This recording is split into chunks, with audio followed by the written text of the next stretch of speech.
married to a very older man. So the issue are coming out now. They are coming out by themselves to speak out. So we are seeing more of those cases coming out now. So why is what I think we should do more for that is for us to make policies and laws that really go after these child predators who only fancy children, who are underage, who have a lot of life ahead of them.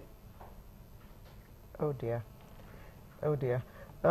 Why is gender equality so important?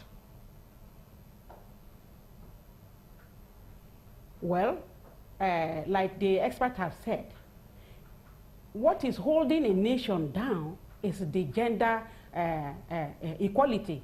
And those nations that are really making it good are those who paid attention to this equality, making women, coming up, closing that gender parity. Is that is why it is very important, because the most developed nation who are focusing on issues like that have shown record that they have, they have been able to put through. So I think that is why we should focus more and look at it. We have not done very well in this nation on gender parity, but I believe it is important. You know that Nigeria is a male-dominated society. How do you see us succeeding in this gender equality thing? Nigeria has been male-dominated forever. I mean, and now we're talking 2016, we're talking gender equality. Do you see us succeeding in that at all?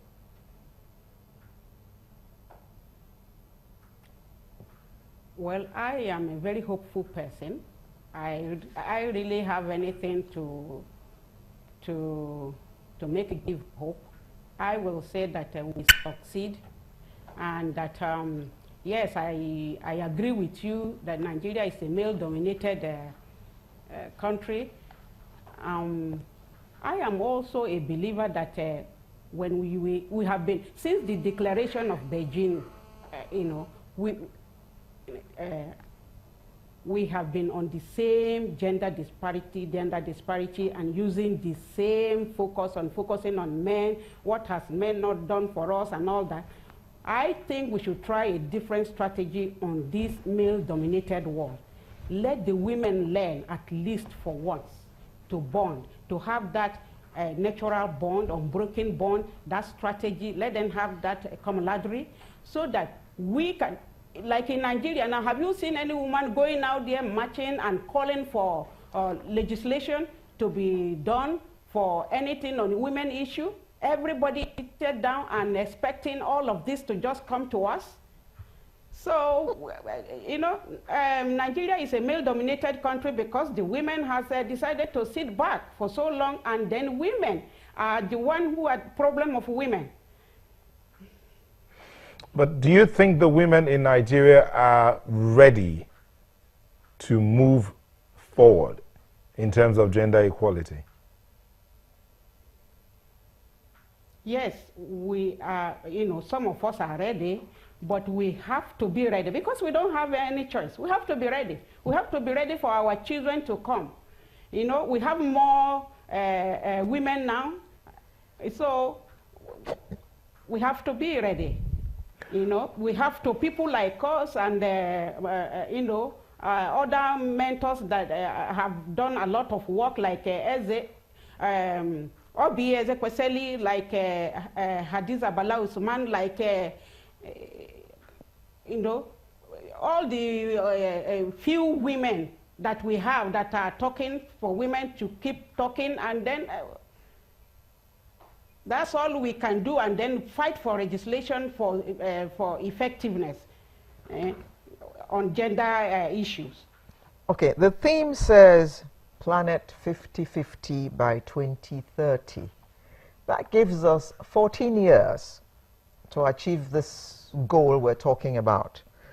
Well, that's the global figure. Now, let's pin this down to Nigeria. Do you see this happening in Nigeria by 2030?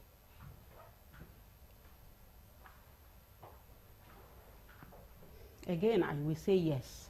You know, we may be starting so slow. It is all about information.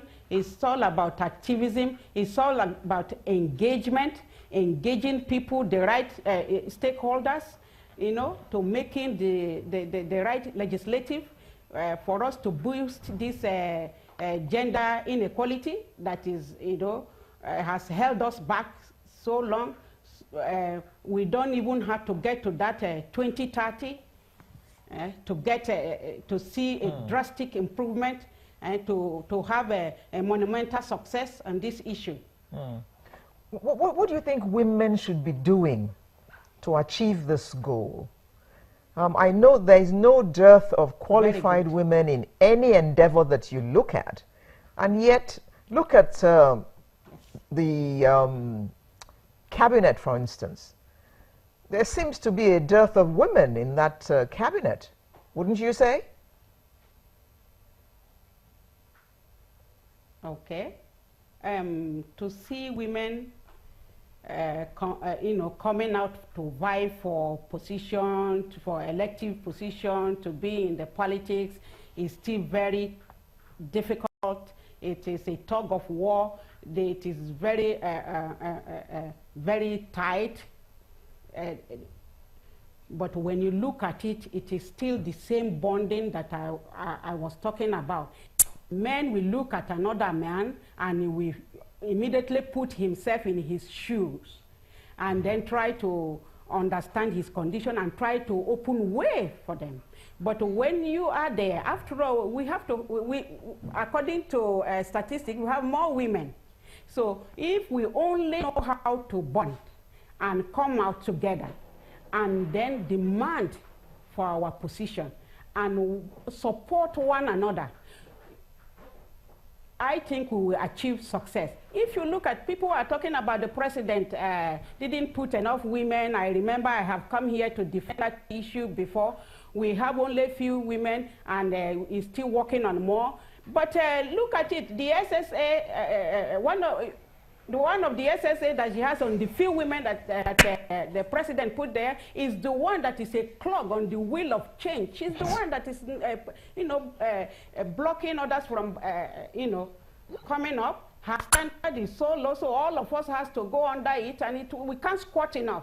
So things like that has to stop, so that women can give hand to another woman, open big way, open the glass ceiling, and let other women come through. Just because you have gotten to that place, you don't have to block others. We have a lot of work to do.